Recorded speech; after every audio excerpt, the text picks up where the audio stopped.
Olá, que a paz do Senhor Jesus esteja com você.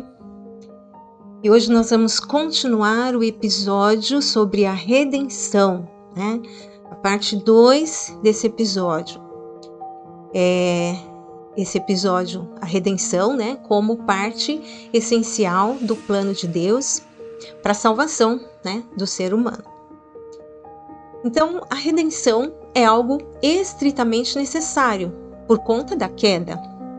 E eu quero iniciar essa segunda parte do episódio citando palavras de Andréa Vargas, nossa querida irmã em Cristo e atuante intensa na edificação do reino de Cristo no processo de redenção de vidas. E ela escreveu em um dos seus livros o seguinte: você há de concordar comigo que a história de Deus com a humanidade é um tratado sobre ética e misericórdia, desde o princípio. Fico realmente impressionada com o caráter santíssimo de Deus ao perceber o sublime respeito e cuidado por parte dele ao plantar a árvore da idolatria no jardim. Fazendo isso, Deus disponibilizou ao ser humano duas possibilidades, a de adorá-lo e a de não o adorar. Ele não articulou nenhuma trama, não seduziu ninguém, não mentiu sobre nada. Ao contrário, deixou bem comunicada a sua boa, agradável e perfeita vontade para o ser humano, vida ao invés de morte. Deus também permitiu a presença do diabo ali, pois conviver com o mal não precisaria ser um problema para quem diuturnamente optaria pela árvore da vida. Ele queria sua criação viva, livre e plena para se deleitar nele e em toda a realidade criada. Nas palavras de Jesus, a vontade de Deus é que o ser humano o ame sinceramente, sem ser forçado a isso. Daí então ela cita João 4,23, que diz o seguinte: os verdadeiros adoradores adorarão o Pai em espírito e em verdade, e são estes os adoradores que o Pai procura. E aí Andréa continua dizendo: Jesus veio ao mundo intencionalmente buscar os verdadeiros adoradores, os filhos da aliança. Idólatras são escravos, adoradores são verdadeiros. Então aqui termina essa citação, fecho parênteses. E eu considero assim que essa fala da Andréa é uma análise profunda, né, que nos ajuda a compreender que no plano de Deus incluiria que o ser humano precisasse reconhecer quem ele é, ele próprio, ser humano, né, reconhecer Deus, e para que ele veio, para que o ser humano veio, né, e também aprender a ser um adorador. Mas antes disso, ele precisa querer ser adorador. Então ele precisa escolher, né? E eu entendo que a realidade celestial é de adoração ao único digno de ser adorado. Aquele que criou os céus e a terra, aquele que é amor na sua essência, aquele em quem e por quem nós existimos, né? Como está escrito lá na palavra, no livro de Atos, capítulo 17, verso 28, dizendo assim: porque nele vivemos e nos movemos e existimos, como também alguns dos vossos poetas disseram, pois somos também sua geração. E esta é a vontade de Deus, né? Que nós vivamos nele. Fora disso é morte. Nele nós temos vida e vida em abundância. Mas para que isso, né, viesse a se concretizar no ser humano, que continuaria com a capacidade de escolher, né, escolher sim, algo sobrenatural precisaria acontecer, né, para que ele pudesse realmente ter a capacidade de escolha, mas escolher o bem, escolher aquilo que é certo, tomar a decisão certa. Algo precisaria acontecer, né? Então, aquele que era a palavra de Deus lá no princípio, né, aquele de quem soou haja luz, né, e tudo o mais que veio a existir, esse tornar-se-ia como criatura, assim como Adão, né? Um homem em carne e ossos, para pagar pela culpa a que o ser humano se submeteu, o ser humano criado, se submeteu. E assim, né, ensinar esse ser humano a ser um adorador de verdade, para poder viver a realidade celestial, né, para a qual o ser humano foi criado. E o que o apóstolo Paulo escreveu na carta aos Efésios corrobora com isso, né? Porque ele diz assim: porque somos criação de Deus, realizada em Cristo Jesus para fazermos boas obras que Deus preparou antes para nós a praticarmos. Então voltemos à história da redenção, de onde paramos, que foi o quê? O nascimento virginal de Jesus. Jesus, que era a palavra lá no princípio, o verbo que se fez carne, né?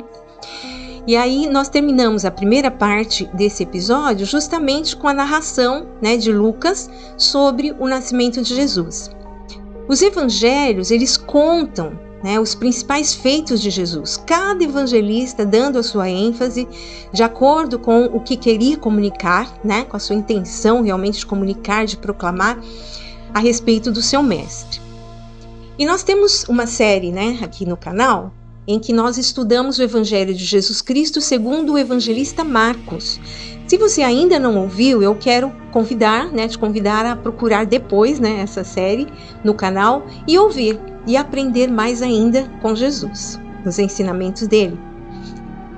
Bem, por diversas vezes, Jesus disse que foi enviado à Terra pelo Pai Celestial, pelo Pai que está nos céus.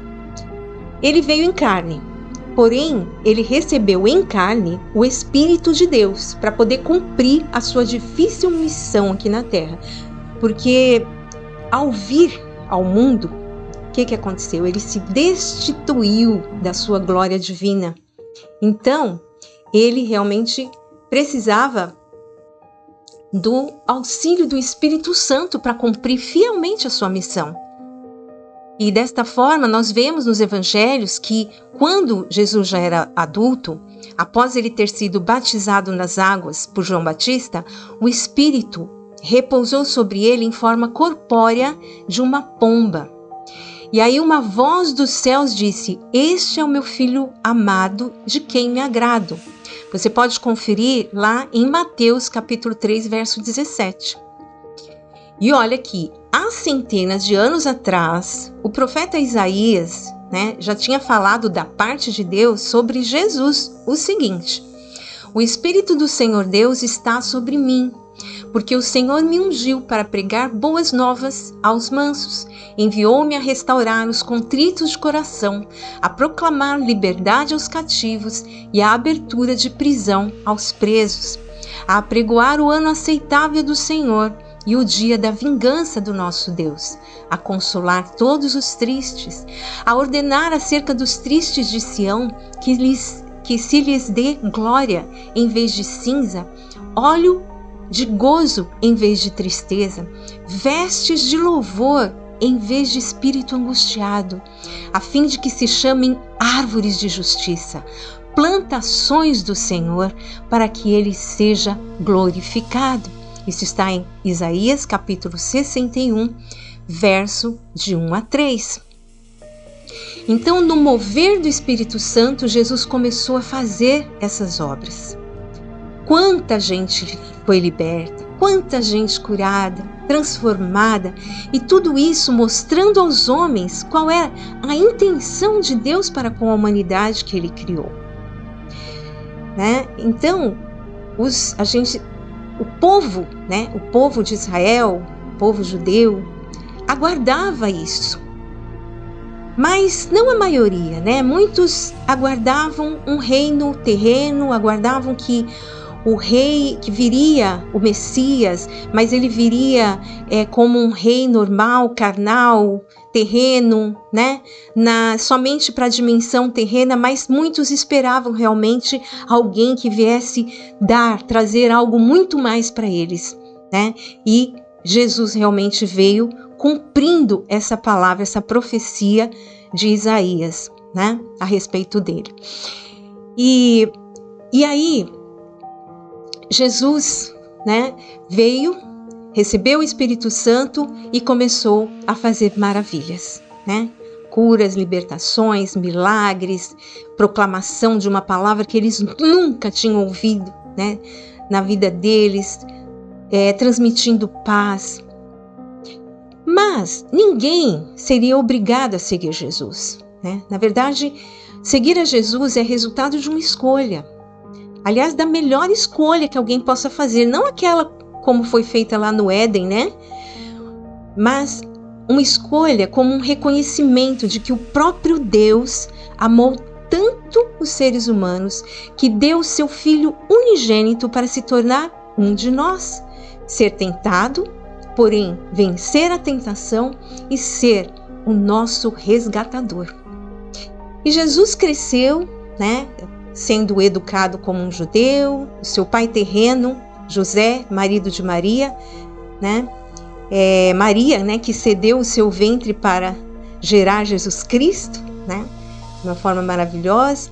Então esse casal foi escolhido para educar Jesus, para cuidar de Jesus como um ser humano, né? Um bebezinho, depois foi crescendo, aprendeu a falar, aprendeu a andar e foi educado na fé, né? Na fé que eles conheciam, a fé que Deus entregou ao povo de Israel, nas leis, né? Nos ensinamentos que Moisés tinha deixado escrito e tudo mais.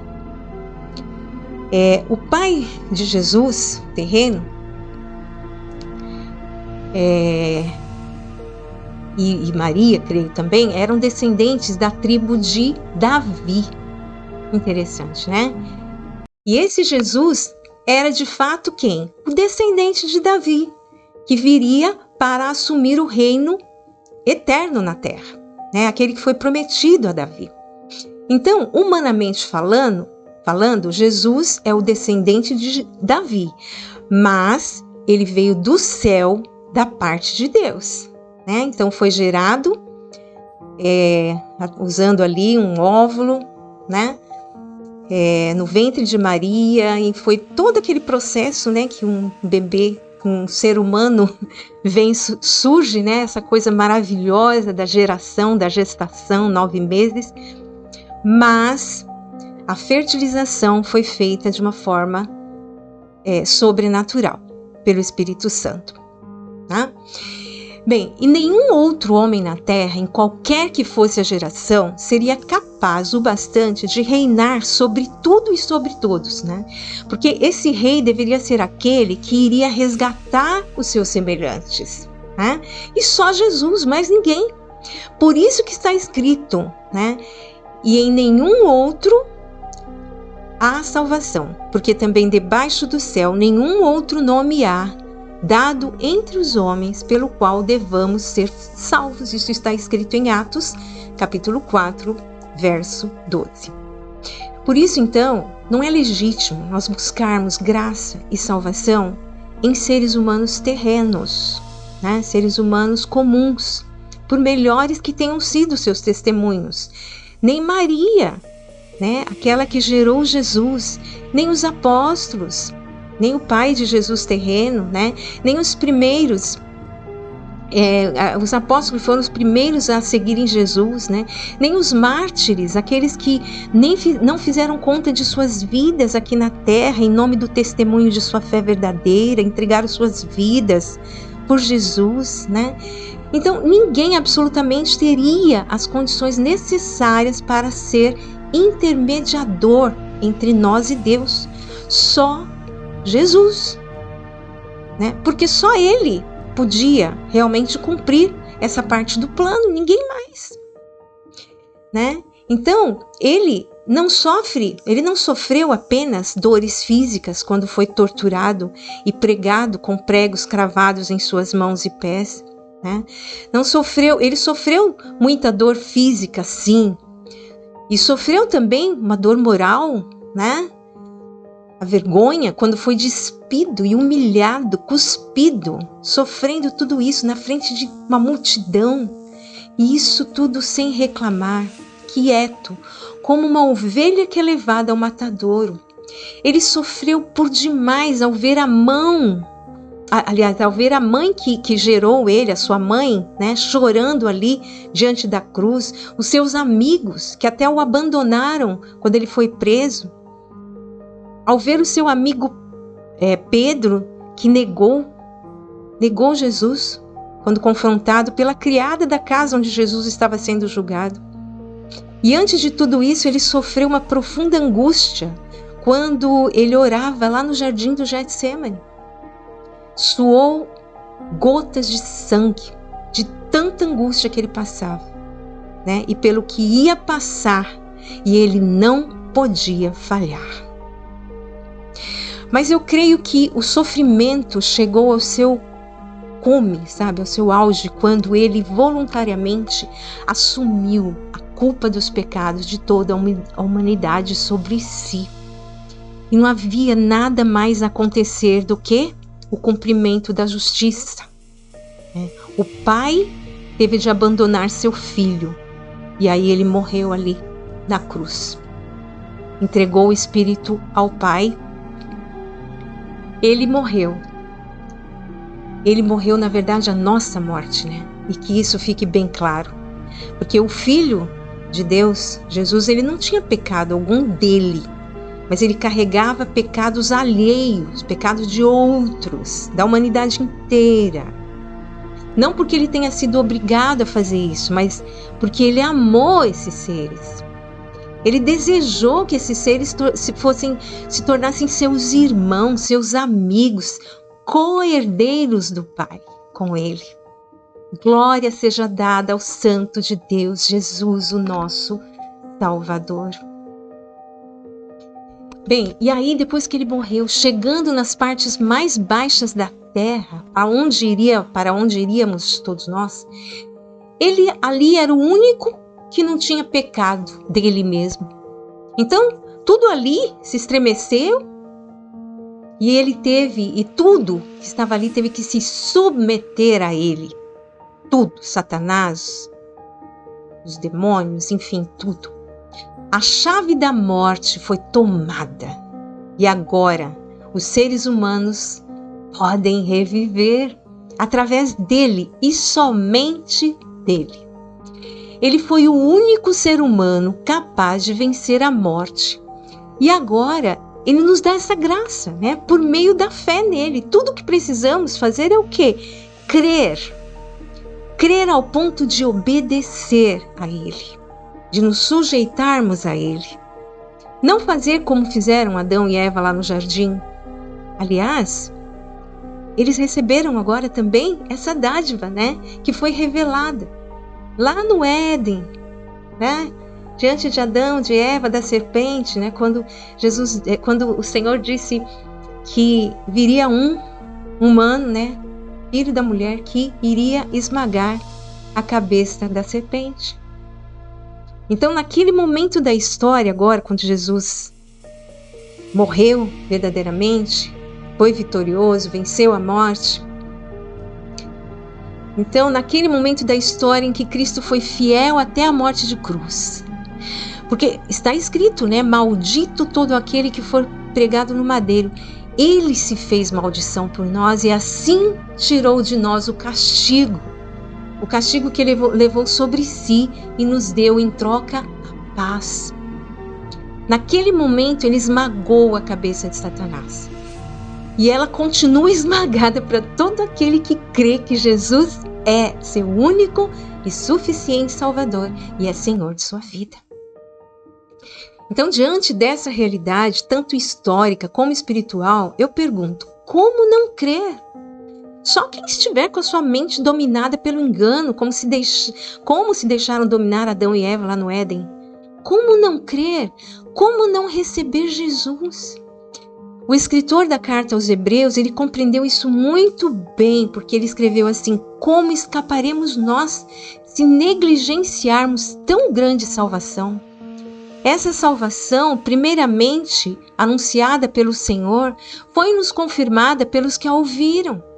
Deus também deu testemunho dela por meio de sinais, maravilhas, diversos milagres e dons do Espírito Santo, distribuídos de acordo com a sua vontade. Então, sim, na sequência, porque, olha só, na sequência da história da redenção aqui, depois que Jesus morreu, 3 dias depois da sua morte, esse Jesus ressuscitou como já havia prometido. E aí ele foi visto, ele foi testemunhado, ele foi visto primeiramente pelas mulheres, as mulheres que o seguiam, né? Mas que agora estavam tão tristes e foram ao túmulo justamente para ungir o seu corpo, né? Com especiarias e tal, mas chegaram lá, domingo bem cedinho, né? Não encontraram o corpo na tumba. Aliás, estava aberta a tumba. A pedra tinha sido removida. E ele não estava lá, mas aí, logo em seguida, ele se mostrou a elas, vivo, em um corpo glorificado. Elas o reconheceram. Elas ficaram muito felizes. Não se continham de tanta alegria. Depois, a história continua narrando outras aparições de Jesus, né, que Jesus fez aos demais apóstolos, aos demais discípulos, e a quem ele já chamava, inclusive, de irmãos, né? Você pode conferir isso tudo nas narrativas dos evangelhos. E Jesus ainda permaneceu na terra, né? Depois que ressuscitou, conversando com seus irmãos, aparecendo e ainda ensinando por vários dias, né? Comendo com eles até. Mas aí chegou o momento dele voltar realmente à presença do Pai, agora em um corpo humano, mas um corpo humano glorificado, puro, com tantas habilidades que eu nem sei dizer. Mas os discípulos presenciaram quando ele foi elevado nas nuvens aos céus nesse corpo. E Jesus prometeu que na ressurreição dos salvos, ou no arrebatamento, né, de quem estiver vivo aqui quando ele voltar, porque ele prometeu que ele vai voltar para reinar, né, eternamente, nós vamos também receber, nós os que cremos, receberemos corpo semelhante ao dele. Com a diferença de que o dele vai ter marcas nas mãos e nos pés, as marcas do nosso resgate. Aleluia! Bem, então, voltando ali naquele dia, ele subindo, né? Ele foi subindo, os homens ali, os discípulos olhando, acompanhando, até que ele passou a atmosfera e os discípulos não o viram mais, porém, eles não estavam mais tristes, como no dia da crucificação. Ao contrário, eles estavam muito alegres e voltaram para Jerusalém, seguindo a instrução do próprio Jesus, a fim de esperar pela descida do Espírito Santo, que viria sobre eles para dar-lhes poder, a fim de que eles passassem a testemunhar de Jesus e proclamarem o Evangelho de Jesus por toda parte, sem medo, sem constrangimento. Para quê? A fim de que as pessoas pudessem ter a única oportunidade de salvação de suas almas, escolher a fé em Jesus. E de fato, no livro de Atos, no capítulo 2, nós vemos o cumprimento dessa promessa de Jesus com a descida esplêndida do Espírito Santo, representada por um vento impetuoso que apareceu ali, encheu o lugar onde eles estavam reunidos em oração, e aí eles começaram a falar, né, falar bem alto, né, das maravilhas de Deus, e as pessoas estrangeiras que estavam lá nos arredores, elas ouviam perfeitamente, mas ouviam nas suas próprias línguas. Olha que coisa tremenda, né? Daí em diante, ninguém segurava os discípulos de Jesus. Eles pregavam a palavra, realizavam milagres em nome de Jesus e todos os dias ia aumentando o número de seguidores, né? Com a fé sendo multiplicada e o Espírito Santo ali com eles. E aliás, o Espírito Santo vem conosco, né? Desde aquele dia, não deixa a igreja de Jesus. É só a gente dar lugar a ele, né? Ele é como um vento mesmo. Ele vem e faz a obra, ele nos ajuda a saber o caminho, a saber o que fazer, que decisão tomar, a falar de Jesus sem medo, sem constrangimento, né? E assim, igrejas cristãs foram formadas, sendo agências proclamadoras da fé em Jesus, realizadoras de boas obras, né? Então, séculos e séculos se passaram e a palavra de Deus vem sendo anunciada no poder do nome de Jesus Cristo, com o Espírito movendo as igrejas. E aí eu pergunto, né? Você que me ouve, já fez a sua escolha? Já reconheceu que em nenhum outro há salvação a não ser naquele que padeceu por nós? Se ainda não reconheceu, eu te convido a abraçar essa fé e receber Jesus na sua vida como seu único e suficiente Salvador. Você pode fazer isso conversando com Ele verbalmente, porque o Espírito que nos ajuda aqui na Terra, Ele faz com que suas palavras sejam perfeitamente ouvidas pelo Pai e por Jesus, né? Jesus que te vê, o Pai que te vê e que tem muito amor e compaixão por você. Portanto, tomando essa atitude com sinceridade de coração, Ele te aceita. Porque os sofrimentos e a morte de Jesus não foram em vão. Certamente Ele quer se relacionar com você também. Amém? Então, olha, que assim seja na sua vida, né? Converse com o Pai em nome de Jesus, né? Dê lugar, abra o seu coração para o Espírito Santo mover a sua mente, transformar você numa nova criatura, né? E que você possa desenvolver mais e mais essa fé. Então é isso por hoje. Que Deus abençoe grandemente a sua vida. E se fez sentido para você esse estudo, não deixa de compartilhar. Se você ainda não se inscreveu no canal, se inscreve, né? Esse canal tem a finalidade realmente de transmitir a palavra que é boa, que é viva, que é eficaz, tá? Para abençoar vidas com o amor de Deus, a palavra de Deus. Tá bom? Então, se inscreva no canal, compartilha, deixa lá o like e assim você vai estar ajudando a que essa mensagem seja entregue, né, a mais e mais pessoas, tá bom? Deus abençoe e até o próximo episódio.